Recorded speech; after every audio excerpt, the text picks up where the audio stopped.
pemirsa, senang sekali saya Jenny Tan kembali ke hadapan Anda. Tentunya lewat trendsetter program infotainment yang paling hangat, orisinil, dan terpercaya, Hotshot. Bukan Hotshot jika tanpa berita terhangat. Untuk itu jangan kemana-mana, simak terus Hotshot, sebab Hotshot selalu menguak sisi lain di balik berita dan fenomena.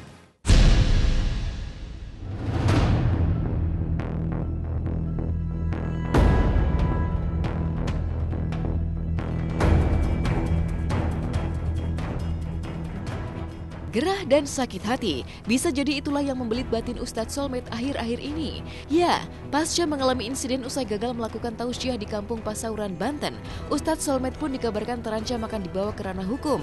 Dan seolah tak ingin tinggal diam, maka hari Kamis kemarin Ustadz Solmed tak kalah unjuk gigi menggandeng pengacara kondang Hotman Paris Hutapea mengambil ancang-ancang langkah hukum menghadapi aksi hukum para panitia acara yang kecewa. Karena memang ini ada dua Polda ya, pertama Polda Banten dan Polda Metro. Untuk sementara barangkali kita sebatas ya konseling, kita konsultasi dulu dengan pihak kepolisian dalam hal ini. Mungkin setelah kita hasil konsultasi nanti kita akan mengkaji lagi masalah ini, kasus ini seperti apa. Nah mungkin 1 atau 2 hari ke depan nanti baru laporan yang sebenarnya. Untuk lebih memberikan kejelasan masalah ini. Jangan sampai ada kesan masyarakat Banten ini seolah-olah itu tadi kan. Seolah-olah masyarakat Banten yang salah, masyarakat Banten arogan, masyarakat Banten gitu. Apalagi dengan pernyataan senjata tajam itu yang tidak kami terima itu ada pernyataan dari pihak Ustadz Solmed yang mengatakan bahwa warga kami itu sangat arogan, anarkis dan menggunakan senjata tajam. Saya kan punya anak, saya punya istri, saya punya keluarga. Masa tidak difikirkan seseorang melontarkan fitnah tapi tidak difikirkan efek dari fitnah itu? Cobalah pikirkan, kalau kamu yang difitnah itu kayak apa rasanya? Kalau kamu tidak berbuat, kamu dituduh melakukan, kayak apa rasanya? Apa harus menunggu kamu dapat itu baru kamu sadar bahwa fitnah itu menyakitkan? Bahwa tuduhan tanpa bukti itu sangat menyakitkan. Dan itu yang saya rasakan.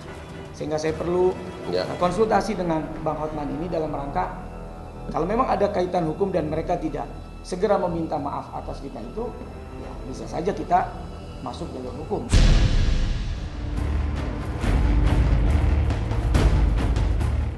Ya, sakit hati dan terluka, itulah yang bersemayam di batin Ustadz Solmed usai mendulang insiden di kawasan Pasauran, Banten. Pasalnya gara-gara telat datang memberikan tausiah sehingga dianggap menyalahi kontrak perjanjian, Ustadz Solmed merasa namanya tidak hanya tercoreng tapi juga diguncang fitnah. Karena jika pihak panitia acara mengaku telah menyetor sebagian uang honor sebesar 3,5 juta rupiah, bahkan mengaku sempat diminta untuk menambah uang transport, maka lain halnya dengan Ustadz Solmed yang justru mengutas pengakuan mengejutkan. Bahwa suami April Jasmine tersebut tidak pernah menerima honor sepeser pun. Apa yang sebenarnya terjadi? Mungkinkah Ustadz Solmed hilaf karena lupa atau justru benar-benar tidak pernah mendapatkan honor dari kontrak yang menjadi bekal para panitia acara untuk menyeret Solmed ke ranah hukum? Jawaban dan bukti yang diungkap pihak Ustadz Solmed justru mengejutkan.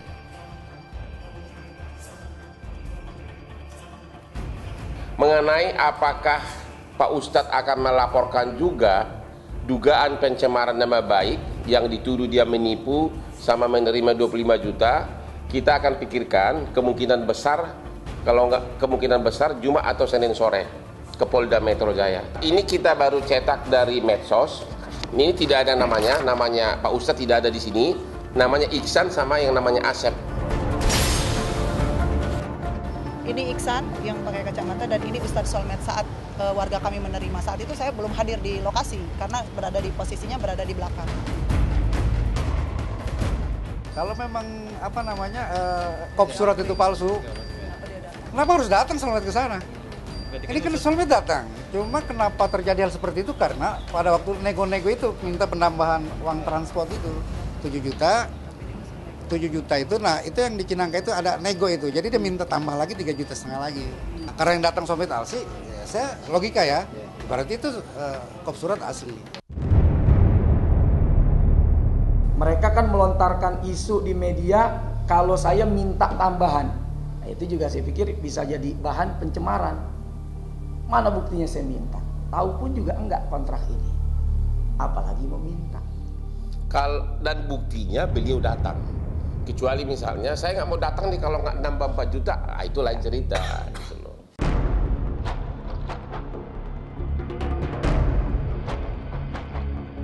Ironisnya, belum usai konflik antara Ustadz Solmed dengan panitia acara di Pasauran, Banten memanas, masalah baru kembali mencuat. Kali ini, panitia acara Isra Mi'raj dari Desa Bandung, Banten juga menuding Ustadz Solmed telah ingkar dari jadwal tausiah pada tanggal 4 Mei 2016 lalu pasca menyetujui kontrak yang lagi-lagi berbekal kop surat bertuliskan Solmed. Kisah panitia acara dari Desa Bandung ini kian mendulang miris karena akibat ketidakhadiran Ustadz Solmed, panitia tidak hanya mendulang malu tapi juga amuk massa yang berujung anarki.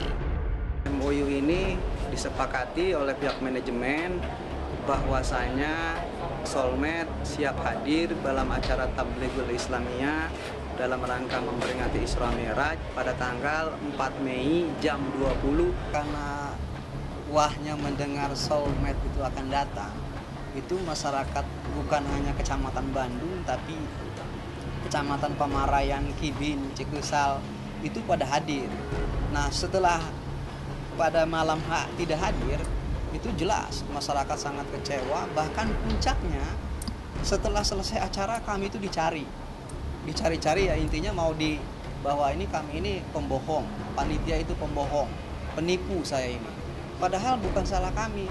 Jadi saya kalau tidak diamankan oleh Pak Lurah waktu itu, Pak Lurah Bandung, saya barangkali dihabisi waktu itu. Kalau saya secara pribadi ya, Pak Solmed harus meminta maaf kepada diri saya sendiri pertama. Kenapa? Karena saya sudah jadi bulan-bulanan masyarakat bahwa saya dituduh, bahkan yang dituduh itu saya yang makan uang masyarakat. Padahal saya tidak makan uang sepeser pun. Saya tidak kenal dengan panitia. Artinya ini panitia salah sasaran kalau tembak saya. Iya. Mestinya Ihsan, bukan saya yang ditembak. Inilah yang akhirnya membuat saya merasa, kok saya orang yang tidak mengerti apa-apa, kok saya dituduh sebagai pelaku gitu loh.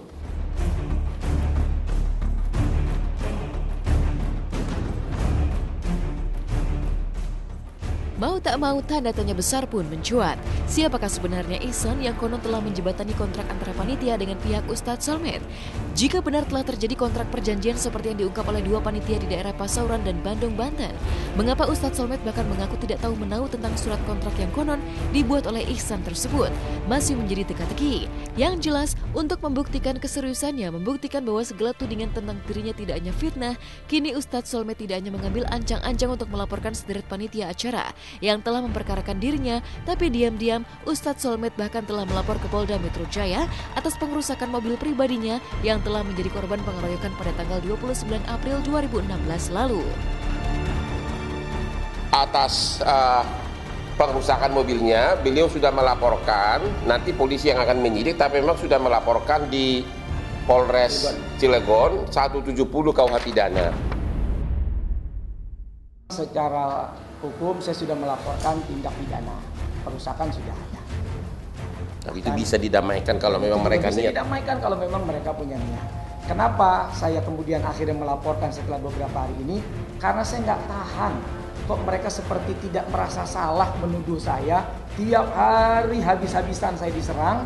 Sementara mereka tidak pikirkan ada tindak pidana yang kalau saya laporkan ini kriminal. Ancamannya di atas 5 tahun.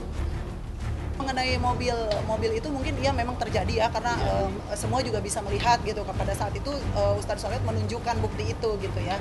Itu memang mungkin terjadi, tapi pada saat itu karena suasana sangat mencekam dan kisruh ramai gitu, dihadiri ratusan orang berdesak-desakan pada saat itu, kami tidak bisa melihat bahwa siapakah pelakunya pada saat itu, karena warga pada saat itu kisruh gitu.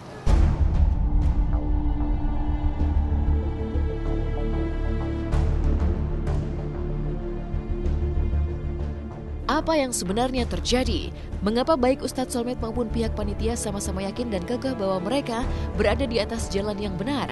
Jika benar bahwa honor Ustadz Solmed telah dibayarkan seperti pengakuan panitia, tapi mengapa faktanya bukti transfer uang honor Ustadz Solmed tersebut justru mengarah pada Weni Anggraini yang tak lain dan tak bukan adalah istri Ihsan yang sama sekali tidak memiliki keterkaitan dalam manajemen resmi Ustadz Solmed? Di manakah Ihsan sekarang? Benarkah ada pihak ketiga yang telah bermain di air keruh dan mendulang untung rupiah dengan mengatasnamakan Ustadz Solmed? Orangnya Solmed, manajemennya. Iya. Asep Ubaidillah itu panitia. Terlepas itu misalnya itu rekening siapa, itu kan teknis manajemen ya. walaupun misalnya mau namanya Ustadz Solmed ataupun Ihsan dan sebagainya, karena itu memang sudah aturan dari sana, kita kan ikuti. Nah, ketika misalnya selesai itu kemudian nggak hadir, kita pun juga sebetulnya berupaya ya untuk untuk bagaimana angka-angka itu kelanjutannya. Tapi karena memang lost kontak juga ya kita susah. Kita sudah hubungi Ihsan, beliau lagi di luar kota, nanti kita akan hadirkan sebagai saksi sebenarnya gitu loh. Oh, jadi beberapa kali sudah, makanya kita percaya gitu loh.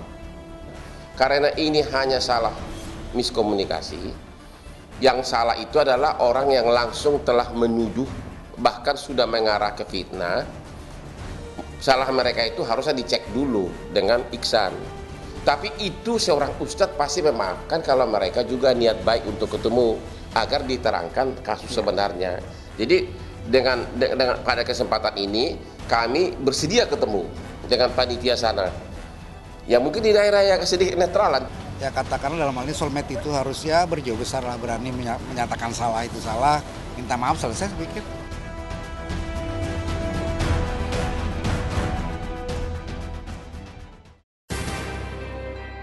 Setelah sempat bungkam, akhirnya David Noah dan Gracia Indri mengakui adanya persoalan serius di antara rumah tangga mereka yang menyebabkan pasangan ini kini pisah rumah. Apa yang menyebabkan pasangan ini pisah rumah? Benarkah karena momongan atau karena wanita idaman lain? Dan mengapa nama Aura Kasih dibawa-bawa dalam konflik rumah tangga pasangan David dan Gracia? Simak hanya di Hot Shot sesaat lagi.